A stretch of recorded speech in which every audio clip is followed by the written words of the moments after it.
Hacemos una cosa. Bueno, muchísimas gracias a Alma por la excelente charla que nos ha dado y todos los consejos. Y vamos a empezar con la segunda parte. Ahora, Luis Muranillo, que es profesor de la Facultad de Educación Física y el Deporte de la Universidad de La Coruña, nos va a hablar del deporte y Parkinson, qué hacer y cómo hacerlo.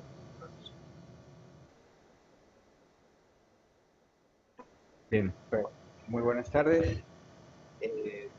En primer lugar, quiero agradecer a la organización el que nos hayan invitado también a participar en estas jornadas.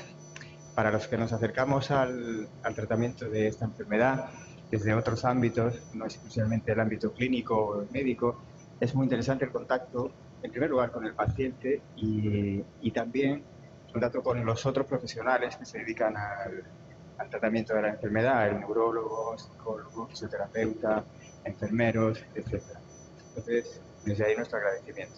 Nosotros queremos transmitir lo que estamos haciendo desde el grupo de investigación en aprendizaje motor y control motor para ver realmente cómo el ejercicio físico más bien que el deporte tiene otras connotaciones que a veces no es tan saludable, porque se lleva al extremo desde el punto de vista del rendimiento, pero centrándonos en lo que sería el ejercicio físico controlado, enfocado a su efecto sobre la salud, pues llevamos unos años trabajando por ver desde el punto de vista del ejercicio físico cómo podemos mejorar sobre todo la calidad de vida de los pacientes.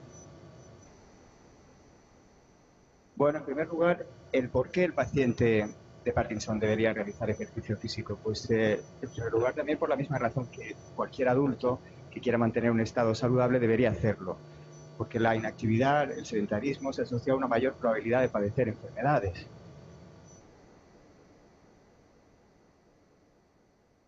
Si nos fijamos en los principales factores de riesgo para padecer una enfermedad no transmisible, la primera causa de muerte en las sociedades avanzadas, pues aparece la inactividad física. Y aparece ahí como causante de muerte en el cuarto lugar y como pérdida de calidad de vida, probabilidad de padecer una enfermedad no transmisible, cáncer, enfermedades cardiovasculares, enfermedades respiratorias, diabetes. Aparece también en un lugar destacado. El problema de la inactividad es que lo que hace es acentuar también el efecto sobre los otros factores causantes de enfermedad y de muerte. Por tanto, es un factor a considerar. Existen múltiples evidencias de los beneficios de la actividad física sobre el estado de salud en los adultos.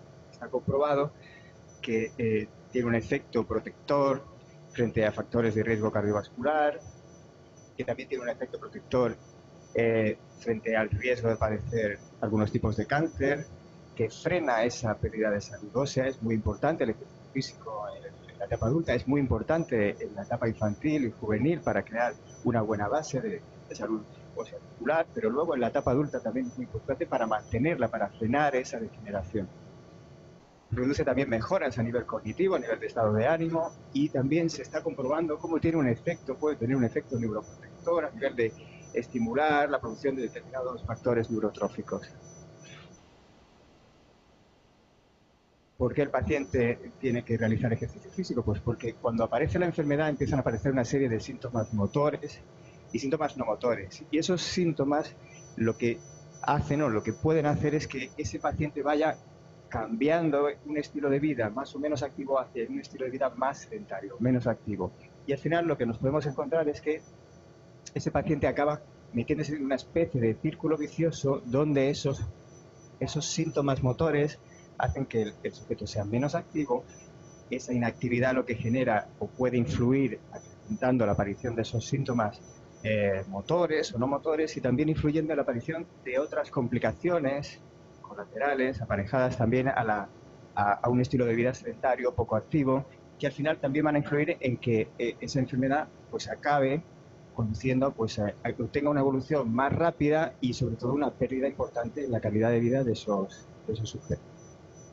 Lo que hay que hacer es romper ese círculo vicioso, es intentar evitar el caer en un estilo de vida demasiado sedentario o poco activo. Parece que existe relación, se ha comprobado, entre la cantidad de actividad física que realiza una persona y el riesgo de padecer esta enfermedad. Hay muchos estudios, pero algunos de ellos llamativos por la cantidad de sujetos, por la importancia de la muestra con la que se ha trabajado y poco para ver la importancia o el tamaño del efecto que tienen los resultados encontrados. Lo que se ha comprobado en algunos estudios epidemiológicos es que, por ejemplo, aquellos que realizan frecuentemente una actividad física moderada o vigorosa tienen un importante o un menor riesgo de padecer la enfermedad, un menor riesgo que alcanza hasta porcentajes del 40%. Cuando hablamos de actividad física moderada vigorosa, hablamos de una actividad física que tenga cierta intensidad. Si podemos establecer como la actividad de base ese gasto energético que tenemos cuando estamos en reposo, pues podemos imaginarnos una actividad moderada, pues aquella actividad que tiene una intensidad 3 veces mayor a esa situación de reposo. Imaginaros, por ejemplo, caminar a un ritmo rápido podría equivaler a una actividad que puede llegar a ser 3 veces o 4 veces el gasto energético que tendríamos en reposo. Pues eso ya podría calificarse como una actividad moderada, incluso en las puertas de convertirse en una actividad. Bien, ¿dónde están esas evidencias que un poco nos están indicando que el ejercicio físico tiene efectos positivos sobre la enfermedad? Pues si pensamos que el efecto de la actividad física puede tener un efecto beneficioso sobre la parte del cerebro donde se produce la principal afección en el avance de la enfermedad, los ganglios de la base, lo que algunos estudios nos están indicando, tanto con investigaciones realizadas en investigación animal como con sujetos sanos y también algunos estudios con pacientes de Parkinson, es que hay algunos efectos positivos de la actividad física o el ejercicio en la creación de algunos factores, en el aumento de algunos factores neurotróficos en el cerebro, como el factor neurotrófico derivado del cerebro, un incremento en los antioxidantes, un incremento en la dopamina o en los transportadores de dopamina. Y eso tiene una serie de consecuencias, como ser un efecto neuroprotector, una mejora en la transmisión sináptica, una disminución del estrés oxidativo, y algunos otros efectos como puede ser una disminución en la disfunción mitocondrial o en la disminución de la muerte neuronal. Al final todo eso influye en que se puede producir un efecto positivo sobre la velocidad de avance de la enfermedad, una ralentización en el avance, al menos en la aparición de los síntomas de la enfermedad. ¿Qué deberíamos trabajar en esa actividad física, en ese ejercicio físico que nos planteemos realizar de forma cotidiana? Pues tendríamos que pensar que tenemos que dirigir esa actividad, por lo menos, a cubrir los componentes fundamentales de la condición física del sujeto relacionado con la salud. Y esos componentes fundamentales van a ser, primero, realizar ejercicios, tareas en donde mejoremos nuestra resistencia cardiorrespiratoria. ¿Cómo podemos trabajar la resistencia cardiorrespiratoria? Pues se ha mencionado mucho lo de caminar. Caminar pues a un buen ritmo, a un ritmo que nos resulte confortable. Caminar es una acción muy buena, que tiene muy pocos efectos negativos y que, bueno, si lo hacemos en el exterior, pues mejor. Trabajar también hacia la fuerza y la resistencia de la musculatura. Eso es importante, sobre todo también desde el punto de vista postural. Podemos hacer tareas básicas en casa, que pueden ser como desde sentarnos en una silla pegados a la pared, intentar acercar la cabeza hacia la pared para trabajar esa tendencia esa postura a medida que aparece, a medida que avanza la enfermedad, sentarnos y levantarnos de una silla, tumbados en una alfombra, llevar las rodillas hacia el pecho, verlas, llevar una rodilla, luego la otra, etcétera. Tareas básicas que, bueno, nosotros podemos plantearlas. Yo os aconsejo siempre que para ese planteamiento de qué tareas básicas podemos hacer para trabajar nuestra fuerza muscular, nuestra resistencia muscular, siempre que os pongáis en contacto con profesionales de la actividad física que un poco valorando cuál es vuestro estado, podrán recomendaros algunas tareas. Primero, para hacer en casa, y algunas otras tareas, siempre es recomendable también realizar esas tareas en centros donde el material sea el adecuado, centros deportivos, instalaciones municipales, muchos de ellos tienen programas de actividad física para personas mayores y que es posible adaptar incluso al estado en el que se encuentra cada uno. Sobre todo en los primeros estados de la enfermedad, en los primeros estadios, pues las tareas que pueden hacer son bastante variadas. Trabajar la flexibilidad, la amplitud de movimiento, en movimientos, por ejemplo, de rotación de la cabeza, de flexión, de rotación del tronco. Tareas básicas que se pueden hacer con situaciones básicas, por ejemplo, sentados en un fútbol, en una pelota, sentados en la silla. Se pueden trabajar también con gomas, ¿no? Gomas elásticas. Pero bueno, siempre repito que esas tareas, lo mejor es que siempre intentéis poneros en contacto con profesionales que os puedan recomendar programas adecuados a cada una de las situaciones. Trabajar el equilibrio en personas mayores es un objetivo importante, y también en pacientes de Parkinson el equilibrio de forma estática, de forma dinámica, es interesante trabajar. Bueno, hay actividades que un poco plantean tareas que mezclan todo eso. Hay tareas donde hay equilibrio, donde hay exigencias de fuerza muscular, donde también un poco se trabaja hacia la resistencia aeróbica. Y a día de hoy los estudios lo que nos demuestra que hay algunas actividades que tienen unos efectos marcadamente positivos sobre los síntomas de los pacientes. Una de ellas son las actividades de baile, la danza. Mejoras en el equilibrio, mejoras en la amplitud del paso y disminución de los episodios de bloque. La danza, en algunos estudios, sobre todo el baile y el baile acompañado, ha demostrado que tiene un efecto muy beneficioso. Luego hay otro tipo de danza, si queréis verlo de esa manera, por ejemplo el Tai Chi. El Tai Chi, hay estudios que han demostrado que el Tai Chi tiene un efecto beneficioso sobre esos síntomas. El Tai Chi, para quien no lo conozca, es una especie de danza oriental, viene de China. Es una mezcla, tiene un origen de arte marcial, pero realmente está más cercano ya a una especie de danza en donde se hacen movimientos lentos, controlados, ¿no? Por ejemplo, en China es fácil encontrarlo en los parques a población de distintas edades, muchas personas mayores, realizando sesiones de Tai Chi. Hoy en día muchos programas de actividad física en los ayuntamientos pues ofertan también esa actividad. Yo os aconsejo también que busquéis acercaros hacia este tipo de actividades. Y luego también se está comprobando, hay muchos estudios, nosotros por ejemplo en nuestro grupo estamos trabajando con ello también, se está estudiando los efectos del tapiz rodante. Están comprobados que tiene un efecto positivo a nivel agudo y también a nivel más, a más largo plazo. Tiene efectos positivos sobre el equilibrio, sobre mejoras en la amplitud del paso, en la marcha. Y bueno, es una herramienta interesante también para atacar uno de los principales también síntomas de la enfermedad con el avance, como pueden ser las alteraciones de la marcha. Trabajar en un tapiz rodante, pues nosotros lo hacemos en laboratorio en situaciones controladas para la seguridad, donde utilizamos un arnés de seguridad, pero cada vez más tenemos que intentar que en las instalaciones deportivas y en los gimnasios también sean conscientes de la utilidad de trabajar en personas mayores, en personas con algunas patologías, como pueden ser los pacientes de Parkinson, utilizar el tapiz rodante. Y es muy fácil dotar a un tapiz rodante de un arnés de seguridad donde, aunque no sea necesario, las condiciones en las que se va a trabajar van a ser condiciones mucho más seguras. Bueno, ¿cuánto ejercicio se debe realizar? Bueno, pues aquí volvemos también a cuánto ejercicio deberíamos hacer como adultos. ¿Cuáles son los mínimos que recomienda la Organización Mundial de la Salud en la actualidad? Por lo menos para no aumentar el riesgo de padecer enfermedades.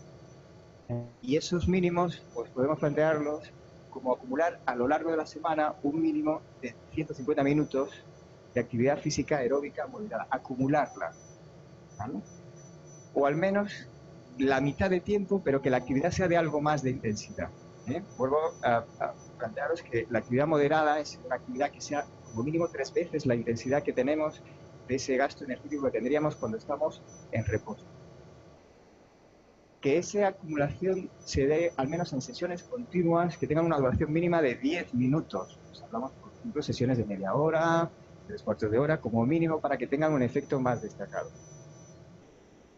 Que al menos a lo largo de la semana seamos conscientes de que estamos haciendo trabajo de fuerza muscular al menos 2 veces a la semana. Metemos en un programa de actividad física, por lo menos también demandar que esos programas de actividad física pues tengan trabajo de fuerza. Y al menos que 3 veces a la semana esa actividad que vamos realizando pues esté enfocada parte de esas tareas a tareas de equilibrio, ¿no? ¿Vale? Estas serían las recomendaciones para un adulto, de los 18 a los 65 años. Se mantiene, a partir de los 65 también se mantienen estas recomendaciones. Pues igual, para un paciente que está en el inicio de la enfermedad y que lo que queremos es que no altere ese estilo de vida hacia un estilo de vida más sereno.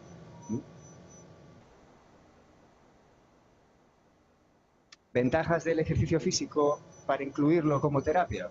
Pues es una terapia barata, es muy cara. Se pueden plantear algunas tareas en casa, las más básicas, y sobre todo también nos podemos buscar programas de actividad física, pues instalaciones del concello, instalaciones también privadas, pero en cualquier caso no suele ser una terapia demasiado cara. No tiene efectos secundarios, apenas. Los efectos secundarios pueden venir de meternos en un programa de actividad con demasiada intensidad, no adecuar las tareas a nuestras posibilidades y, por ejemplo, los riesgos pueden venir de caídas si hacemos con marchas sin control en un tapiz rodante o caminamos en la calle con demasiada velocidad. Pero en cualquier caso, o nos metemos en programas de danza o de baile, con unos ritmos poco progresivos o poco adaptados a nuestras posibilidades. Pero bueno, los estudios que han analizado ese tema, lo que se dan cuenta es que las ventajas superan con creces a los inconvenientes, ¿no? Y bueno, se me olvidaba, se producen beneficios generales más allá de los propios síntomas motores y no motores de la enfermedad. Uno importante es que promueve la socialización, algo importante en estos niveles. Algunos consejos a la hora de iniciar un programa de ejercicio físico. Pues en primer lugar, consultar al especialista, al neurólogo, antes de comenzar cualquier programa. Es importante, esto lo recomendamos no solo para los pacientes de Parkinson, con personas en adultos que no estén acostumbrados y que vayan a empezar un programa de actividad.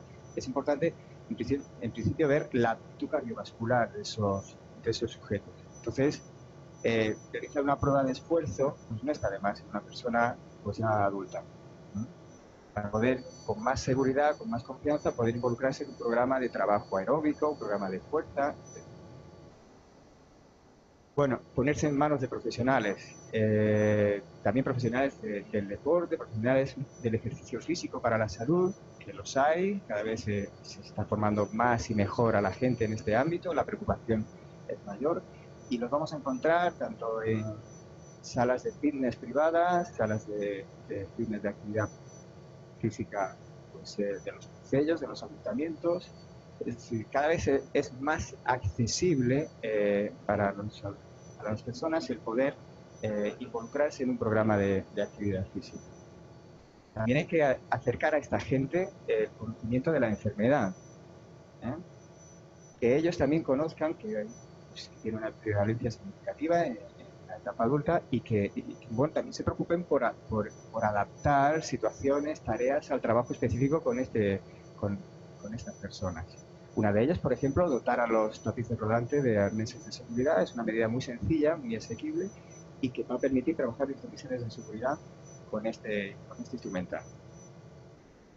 Bueno, si se hacen las tareas, si uno se plantea hacer unas tareas básicas en casa, también revisar las condiciones de seguridad, pues trabajar en una zona despejada, en una alfombra, por ejemplo, con situaciones donde pues ante una posible caída pues no nos podamos golpear con algún objeto duro, trabajar con alguien también que nos pueda vigilar, nos pueda ayudar. En definitiva, supervisar un poco que las condiciones sean las más adecuadas. Y para terminar, simplemente dejar esa conclusión, podemos plantearnos que las evidencias científicas han demostrado que el ejercicio físico es un factor potencialmente beneficioso para los pacientes de Parkinson, no solo por los beneficios generales que tiene el ejercicio, sino porque de forma específica también ataca síntomas motores y no motores de la enfermedad y por lo tanto se convierte en una terapia, en un arma más que añadir a todo ese armamento que dirigimos hacia combatir el progreso de la enfermedad. Nada más, muchas gracias.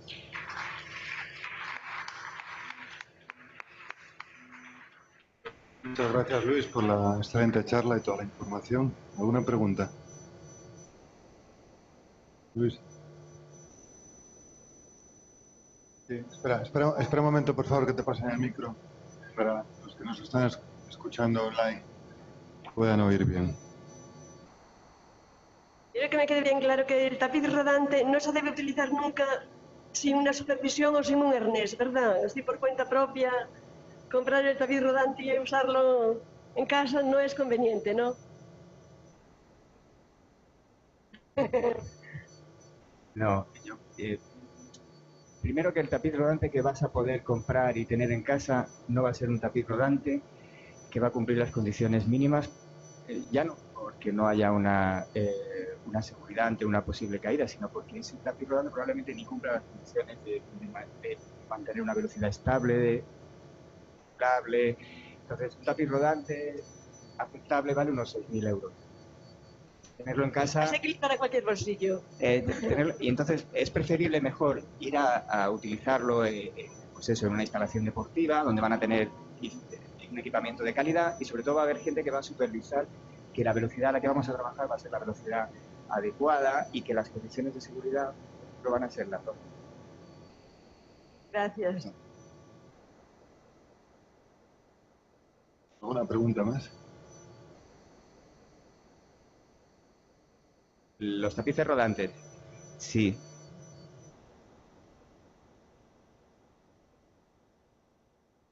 Para. Sí. Sí.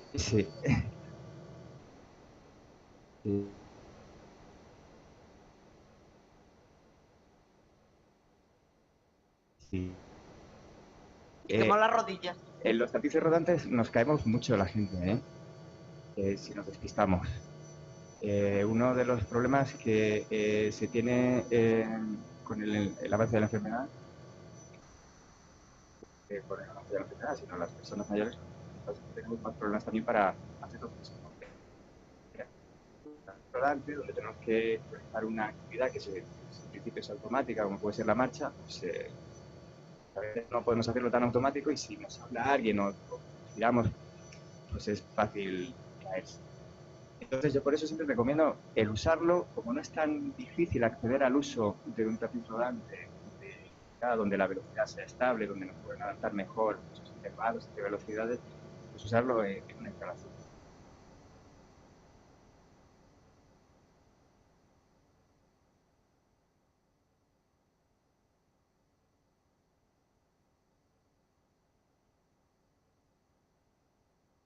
Hay una pregunta. En Coruña usamos el tapiz rodante muy bien, pero hace falta un arnés.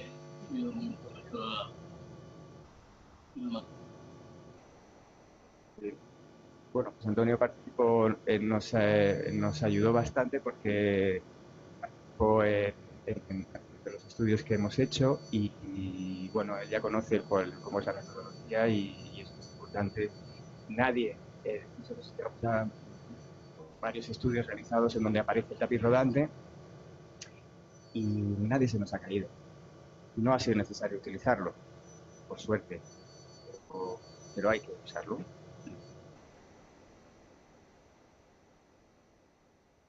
Se ha puesto mínimos semanales de ejercicios como convenientes. Quería saber si al revés, por exceso hay un tope máximo que no debe sobrepasarse o que pueda dañar o que tenga efectos perniciosos. Bueno, lo que he puesto ahí son los mínimos que recomienda la Organización de la Salud con un objetivo de mantenerse. Realmente, para mejorar, se habla de hacer el doble. Es decir, en vez de hacer 150 minutos de actividad moderada, acumular al menos 300 a la semana. Bueno, cada persona, la enfermedad cada uno es un paciente diferente, ¿no? Lo han dicho, lo han comentado antes. Entonces, es importante hacer una adaptación de la actividad a las posibilidades de cada uno. Yo he encontrado pacientes de Parkinson que antes de diagnosticar la enfermedad eran deportistas que hacían deporte regularmente de resistencia y que llegado a la enfermedad, pero que ellos siguen teniendo la capacidad pues, para caminar a gran velocidad y mantenerse activos sin realizar ejercicios de fuerza. O sea, cada cada paciente va a ser distinto y va a necesitar una adaptación. Para eso también es importante pues el contacto con el profesional de la actividad física y que el profesional de la actividad física también conozca la enfermedad. Para hacer una mejor adaptación de los ejercicios. Sí, otra pregunta allí.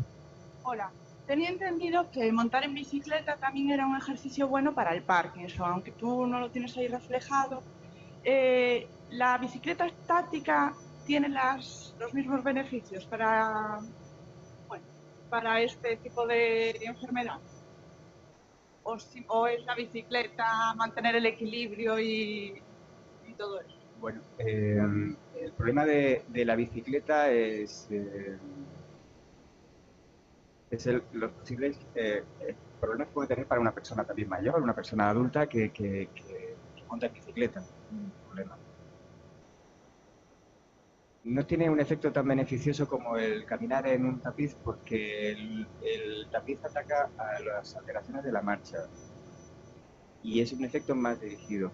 La bicicleta puede ser beneficioso, una bicicleta estática, por ejemplo, puede ser beneficioso como trabajo aeróbico, porque no hay problemas de equilibrio y es un trabajo que no tiene impacto sobre las articulaciones. Entonces podemos hacer sesiones también en donde el objetivo sea fundamentalmente trabajar esa resistencia cardiorrespiratoria. Puede ser interesante. Si siempre hemos montado bien en bicicleta y todavía no tenemos unas alteraciones importantes del equilibrio, pues también podemos seguir montando en bicicleta. Había por ahí un vídeo de un paciente de Parkinson, no sé si lo habéis visto, en donde sale caminando por el pasillo del hospital ayudado por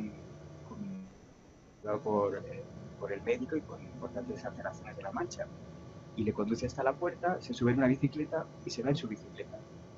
Entonces, pues también hay que tener en cuenta pues, dónde se producen esas alteraciones. A veces hay cosas que tenemos aprendidas y que podemos seguir realizando sin problema. Una pregunta más. Yo tengo experiencia con algún paciente que tiene bloqueos de la marcha muy importantes, que cuando camina se le quedan los pies completamente pegados al suelo. Y claro, es muy difícil de manejar este tipo de complicaciones y al final, ¿qué pasa? Que no se puede desplazar, prácticamente no puede caminar, no puede salir de casa. En cambio, utiliza la bicicleta y no tiene ningún problema en este sentido. O sea, hay que buscar como una alternativa porque, bueno, el otro problema pues, es más complicado. Yo quería preguntarte con respecto al Pilates, que sé que bueno, está un poco de moda, también hay muchos pacientes que hacen Pilates. Si conoces algo, tienes experiencia en Pilates. No soy especialista en Pilates, conozco un poco los fundamentos de la actividad. No tengo evidencia de estudios que se hayan realizado con programas de Pilates en pacientes.